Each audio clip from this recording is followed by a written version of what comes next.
Hoje eu vou te falar o que não te falam sobre os riscos nos investimentos. Todo investimento tem algum tipo de risco. E se alguém te falar o contrário, esse alguém está mentindo.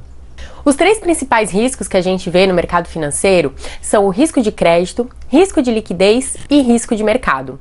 Vamos falar um pouquinho de cada um? O risco de crédito é o risco de você não receber o seu recurso. Vou exemplificar para você. Eu apliquei em um CDB de uma instituição bancária que estava pagando 200% do CDI. Acontece que provavelmente para pagar 200% do CDI tem algum risco por trás desse investimento.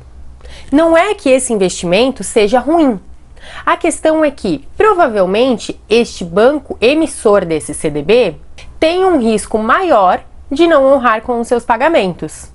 Pode ser que não seja uma instituição tão sólida, pode ser que esteja realmente com algum problema financeiro e por isso essa instituição vai acabar pagando uma remuneração maior para que você aceite esse risco ao investir nessa instituição.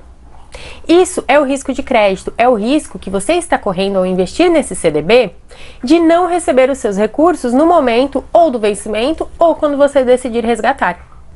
O risco de mercado é o risco da oscilação dos ativos, ou seja, quando um ativo ele está exposto às oscilações do mercado. Um exemplo nítido de risco de mercado são as ações. Quando você adquire uma ação, o preço dessa ação varia diariamente. Então, esse risco de variação, essa volatilidade, quando faz isso aqui, é o risco de mercado. Sobre o risco de liquidez, o exemplo padrão que a gente utiliza é de um imóvel, porque fica muito mais fácil de entender. Eu comprei um imóvel e decido vender este imóvel. Eu comprei por 500 mil e quero vender por 500 mil. Porém, ninguém está disposto a pagar 500 mil por este meu imóvel. E eu não estou encontrando compradores para o meu imóvel. Isso é o risco de liquidez, é a dificuldade de eu transformar algo que eu investi em algum momento em dinheiro. Seja, por exemplo, se eu apliquei num CDB e este CDB não tem liquidez diária. Ou seja, eu não consigo transformar em dinheiro diariamente. Ou então, eu invisto em um fundo de investimentos que tem uma carência de 30 dias para o resgate. Isso significa que esse fundo ele não tem liquidez, porque cada vez que eu precisar resgatar este fundo, eu terei que aguardar 30 dias para ter o recurso na minha conta. Mas todos os investimentos têm todos os tipos de risco? Não. Alguns investimentos vão ter só um, outros investimentos podem ter dois. Ter os três tipos de risco no mesmo ativo é um pouco mais difícil, mas pode acontecer. É possível eliminar os riscos dos meus investimentos? Não!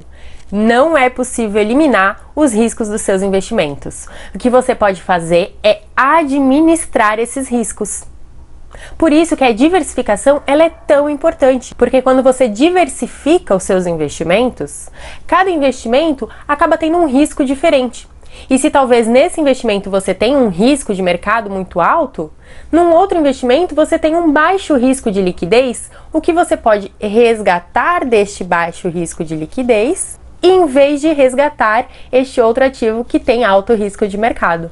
Eu quero falar aqui também sobre as agências de rating. São empresas que dão notas de crédito para empresas que emitem títulos de dívidas. Por exemplo, uma empresa está tentando captar recursos e emite uma debenture. Qual é o risco de crédito dessa empresa? Qual é o risco de crédito dessa debenture? AAA significa que ela tem baixo risco, ou seja, é uma empresa que provavelmente não dará um calote. Ela tem estrutura financeira para pagar você no momento do vencimento desta debenture. Agora, se for uma empresa ou uma debenture que tenha risco C, fico alerta, porque o risco C não é um risco bom. E provavelmente, se for um risco C, a rentabilidade vai ser alta, porque o que vai compensar o alto risco? A alta rentabilidade. Ficou claro que em todos os investimentos você vai ter riscos e que você precisa administrar esses riscos? Eu espero que tenha ficado claro, mas qualquer dúvida, escreve aqui nos comentários para mim. Eu vou deixar um link na descrição de alguns outros vídeos que eu criei que vão te ajudar a entender um pouco melhor os termos que eu usei aqui. Não se esquece de me seguir nas outras redes sociais, se inscrever no canal e me dar um like no vídeo.